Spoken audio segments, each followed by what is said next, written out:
کیا کروں، میں تو خود ہی پریشان ہوں۔ حضرت کی دادی کہنے لگی میں نے کئی مرتبہ کوشش کیا آمنہ بیٹی کو بلا کر کے پوچھنے کے لیے، لیکن جیسے ہی آمنہ بیٹی کے چہرے پر اتنی چمک ہے، اتنی دھمک ہے، اتنی روب ہے، اتنا جلال ہے، میں اب بلاتی ہوں پوچھ نہیں سکتی۔ آمنہ بیوہ بہو کے چہرے پہ نظر ڈالتی ہوں، میں پسینے پسینے ہو جاتی ہوں، میری ہمت نہیں ہوتی، جرأت نہیں ہوتی، میں کیسے پوچھوں؟ حضرت عبد المطلب نے کہا کہ میں تمہیں کیا بتاؤں، یہ کوئی عام خوشبو نہیں، عام عطر نہیں ہے، یہ عطر مکے کا نہیں، مدینے کا نہیں، فلسطین کا نہیں، ملک شام کا نہیں، پوری دنیا میں یہ عطر نہیں ملتا، یہ کوئی نرالی خوشبو ہے۔ حضرت آمنہ خاتون سلام اللہ علیہا، آپ کو کیا کہنا اس ماں کی عظمتوں کا جس کی پیٹ میں امام الانبیاء نے 9 مہینے بسیرا کیا ہو۔ حضرت یونس علیہ السلام مچھلی کے پیٹ میں کتنے دن رہے؟ 40 دن اور 40 رات رہے حضرت یونس علیہ السلام مچھلی کے پیٹ میں۔ اللہ نے فرمایا کہ یہ مچھلی جہنم میں نہیں جائے گی، نبی کی حفاظت کرنے کے صدقے میں اسے جنت میں داخل کروں گا۔ سبحان اللہ۔ اندازہ لگاؤ جب یونس علیہ السلام کی جو حفاظت کی مچھلی اس کا یہ عالم ہے تو سرکار کی ماں کی عظمت کا کیا عالم ہوگا اور کیا شان ہوگی۔ بڑی جرأت کر کے، ہمت کر کے حضرت عبد المطلب نے آواز دیا آمنہ بیٹی ذرا ادھر آؤ۔ اللہ الصمد۔ حضرت آمنہ جب قریب آئی حضرت عبد المطلب کہنے لگی بیٹی میں تمہیں کیا بتاؤں، میں خانہ کعبہ کا متولی ہوں، حسب نسب والا ہوں، عزت والا ہوں، آبرو والا ہوں، سارے مکے میں میری عزت ہے، پر میں تمہیں کیا بتاؤں۔ کہا ابا پر کا کیا مطلب ہے؟ کہا بیٹی یہ تو بتا کہ یہ عطر کہاں سے لاتی ہے، یہ خوشبو کہاں سے لاتی ہے جو استعمال کرتی ہے۔ حضرت آمنہ خاتون نے جیسے سنا آنکھوں میں آنسو آ گئے اور کہنے لگی او میرے ابا میں تمہیں کیا بتاؤں، ساری زندگی میں، ساری عمر میں نے کبھی عطر خریدا نہیں، نہ مجھے کسی نے عطر لا کر کے دیا، میں بازار کبھی گئی نہیں، میں منڈی کبھی گئی نہیں، نہ کسی سہیلی نے مجھے لا کر کے دیا، نہ تم نے خریدا نہ میں نے خریدا۔ حضرت آمنہ اپنے پیٹ پر ہاتھ رکھ کر فرمانے لگی ایسا معلوم ہوتا ہے یہ سب آنے والے مہمان کی برکت ہے۔ اور کہا ابا آپ نے تو صرف خوشبو سونگھی ہے، اور کچھ بتا دوں گا دیوانی کہو گے۔ او میرے ابا میں تمہیں کیا بتاؤں، یہ ساری دنیا کو منور کرنے والا سورج میں سو جاتی ہوں میری گود میں آ کر مجھے سلام کرتا ہے، ساری دنیا کو روشن کرنے والا یہ چاند میری گود میں آ کر مجھے سلام کرتا ہے۔ او میرے ابا جان میں رات میں سو جاتی ہوں، ایسی عورت نہ تم نے دیکھی نہ ہم نے دیکھی، میں سو جاتی ہوں رات بھر مجھے پنکھا جھلتی ہے۔ حضرت عبد المطلب نے سنا خوش ہو گئے کہ کوئی عجیب شے ہمارے گھر میں آنے والی ہے۔ اللہ الصمد۔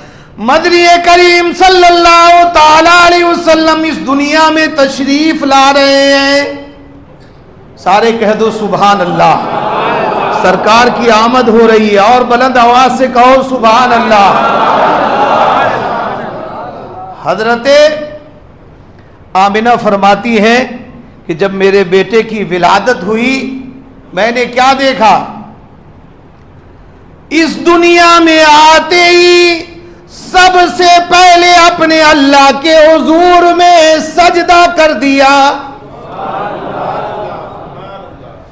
میں نے اپنے بیٹے کو اٹھایا, یہ شہادت والی انگلی کا آسمان کی طرف اشارہ کیا, گویا دنیا کو بتایا کہ او دنیا والو, میں ساری کائنات سے لوگوں کو ہٹا کر ایک خدائے وحدہ لا شریک کے سامنے جھکانے کے لیے آیا ہوں. بعض مفسرین کہتے ہیں کہ جس دن سرکار دنیا میں آئے اتنی غربت تھی, اتنی غریبی تھی, اتنی پریشانی تھی کہ سرکار کے گھر میں چراغ ہے, جلانے کے لیے تیل نہیں ہے. اتنی غربت تھی, اتنی پریشانی تھی, لیکن میرا دل یہ نہیں مانتا. میں کہتا ہوں کہ ارے جس گھر میں آفتاب نبوت طلوع ہونے والا ہو, اس گھر میں چراغوں کا اور لالٹینوں کا کیا کام ہے؟ سبحان اللہ. سرکار جب دنیا میں آئے, عرب کا دستور تھا کہ بچے کو پالنے کے لیے شہر سے باہر بھیج دیتے تھے, چونکہ باہر کی ہوا, دیہات کی ہوا بڑی اچھی ہوا ہوتی تھی جس سے صحت اچھی رہتی تھی, اور باہر جا کر کے زبانیں بھی اچھی بچہ سیکھتا تھا. بے شمار داعیاں آتی رہی, جاتی رہی, آتی رہی, جاتی رہی. بعض علماء کرام کہتے ہیں کہ داعیوں نے میرے حضور کو غریب سمجھ کر کے, یتیم سمجھ کر کے لیا نہیں, پسند نہیں کیا, لیکن میرا ایمان کہتا ہے کہ وہ کیا میرے آقا کو پسند نہیں کرتی, بلکہ میرے آقا نے ان امیر داعیوں کو پسند نہیں فرمایا. سبحان اللہ. میرے آقا تو غریبوں کا گھر آباد کرنے آئے تھے. سبحان اللہ. تمام داعیاں بچے لے کر کے جیسے ہی چلی گئی, حضرت حلیمہ جس کی سواری بڑی کمزور تھی, نحیف تھی, چل نہیں سکتی تھی, تاخیر سے مکے میں آئی. دائیوں سے کہا کہ سارے بچے لے کر کے آ گئی ہو یا مجھ غریب کے لیے بھی کوئی بچہ چھوڑا ہے؟ دائیوں نے کہا ایک بچہ ہے جس کا باپ نہیں, یتیم ہے. حضرت حلیمہ کہتی ہیں کہ جب آ گئی ہوں تو خالی ہاتھ جانے سے رہی, آ گئی ہوں تو بچے لے کر کے ہی جاؤں گی, چاہے یتیم ہی صحیح. سرکار کے دروازے پر دستک دیا حضرت حلیمہ نے, اندر سے آواز آئی, من دق الباب, دروازے پر کون ہے؟ کہا انا حلیمہ. حضرت آمنہ فرماتی ہے ادھر محبوب خدا نے حلیمہ کا نام سنا, ادھر محبوب خدا نے مسکرا دیا. حضرت حلیمہ اندر گئی, سرکار کے چہرے انور پر سفید چادر حضرت آمنہ نے ڈال رکھی ہے. حضرت حلیمہ کو کہا حلیمہ بچہ تو ہے, یتیم ہے, غریب گھر ہے. کہا کوئی بات نہیں, آ گئی ہوں, ذرا زیارت تو کرا دے, چہرے کا دیدار تو کرا دے. اللہ الصمد. جیسے ہی چہرے سے چادر ہٹائی ہے, لگا حسن کا لشکارا, حضرت حلیمہ کی آنکھیں چندیا گئی اور کہنے لگی آمنہ مبارک ہو, میں نے بڑے بچے دیکھے ہیں لیکن تیرے جیسا بچہ آج تک میں نے دیکھا نہیں ہے. سبحان اللہ. حضرت آمنہ نے کہا کہ حلیمہ میں نے بھی بہت سارے بچوں کو دیکھا ہے, لیکن مجھے آمنہ کی آنکھ نے بھی آج تک اتنا حسین بچہ نہیں دیکھا. حضرت حلیمہ نے کہا میں نے نہیں دیکھا. حضرت آمنہ نے کہا میں نے نہیں دیکھا. جبرائیل امین پاس کھڑے تھے, کہا اے حلیمہ, اے آمنہ, میں مشرق میں پھرتا ہوں, میں مغرب میں جاتا ہوں, میں شمال میں جاتا ہوں, میں جنوب میں جاتا ہوں, ساری زمین کی تحت سرا تک کو دیکھا, آسمان کے سدرۃ المنتہا تک کو دیکھا. اے آمنہ, اے حلیمہ, میں نے سارے نبیوں کو دیکھا, سارے رسولوں کو دیکھا, سارے پیغمبروں کو دیکھا, لیکن مجھ جبرائیل کی آنکھ نے بھی اتنا حسین بچہ نہیں دیکھا. کہا میں نے یوسف علیہ السلام کا حسن بھی دیکھا. تفسیر ابن کثیر میں حضرت علامہ عبدالعزیز محدث دہلوی فرماتے ہیں کہ اللہ تبارک و تعالی نے حسن کے جو 100 حصے تھے 99 حصے کو الگ کیا, آدھے حصے سے اللہ نے ساری کائنات بنائی اور حسن کا جو آدھا حصہ تھا وہ حضرت یوسف علیہ السلام کو عطا فرمایا. اور 99 حسن کا حصہ اکیلے اللہ نے اپنے محبوب کو عطا فرمایا. سبحان اللہ سبحان اللہ سبحان اللہ. حضرت جبرائیل نے کہا میں نے نہیں دیکھا. آواز آئی پروردگار عالم کی, اے جبرائیل, اے آمنہ, اے حلیمہ, تو دیکھتی تو جب میں نے آج تک ایسی صورت والا دنیا میں پیدا ہی نہیں کیا. اللہ تبارک و تعالیٰ نے سارے نبی و رسولوں کو اپنی مرضی سے بنایا. آمنہ کے در یتیم کو جب بنایا تو آمنہ کے در یتیم کے مرضی سے اللہ نے اپنے محبوب کو بنایا. سبحان اللہ. حضرت حلیمہ سرکار کو گود میں لیا. حضرت حلیمہ کہتی ہے میں بڑی دکھیاری تھی, پریشان رہتی تھی. سرکار کے ماتھے پر, پیشانی پر جیسے ہی بوسہ دیا, میرے سارے جسم میں ٹھنڈک دوڑ گئی اور سارے غم ہمارے غلط ہو گئے.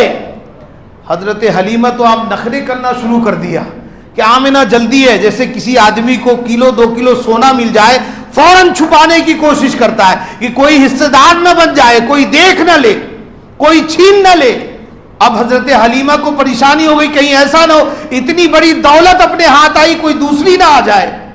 کہا آمنہ جلدی کرو, میرا گھر دور ہے, سواری بھی میری کمزور ہے, اور میں کیا کروں, سفر دور ہے, دھوپ بھی نکل آیا, مجھے جلدی جانا, جلدی کرو. حضرت حلیمہ کو حضرت آمنہ نے سرکار کو سنبھلایا. جب باہر لے کر کے حضرت حلیمہ سرکار کو باہر گئی, حضرت آمنہ نے کہا اے حلیمہ ذرا سا رک جا, میرے چاند جیسے بیٹے کو مجھے ایک بار اور دکھا دے. سبحان اللہ. اور کہا اے حلیمہ غریب سمجھ کر کے, یتیم سمجھ کر کے بے پرواہی نہ کرنا, بے توجہی نہ کرنا, بے رخی نہ کرنا. میں اللہ تبارک و تعالیٰ کی ذات سے یہ امید کرتی ہوں جتنی میری توفیق ہوگی زیادہ سے زیادہ تجھے انعام دوں گی. حضرت حلیمہ نے سرکار کو لے کر اونٹنی پر بیٹھی ہے. اب وہ اونٹنی جو چل نہیں سکتی تھی, ہل نہیں سکتی تھی, اندازہ لگاؤ سرکار کو لے کر کے بیٹھی ہے, اونٹنی کھڑی ہو گئی, چلی نہیں, بلکہ ایسی دوڑ لگائی کہ وہ دائیاں جو کئی روز پہلے جا چکی تھی سب کو پیچھے کر کر کے میرے آقا کی اونٹنی آگے چلی گئی. سبحان اللہ. جب پورے قافلے کی عورتیں جب بچوں کو لے کے جا رہی تھی, دیکھا ایک برق تیز رفتار سواری آ رہا ہے, دھول اڑتا ہوا نظر آیا. کہا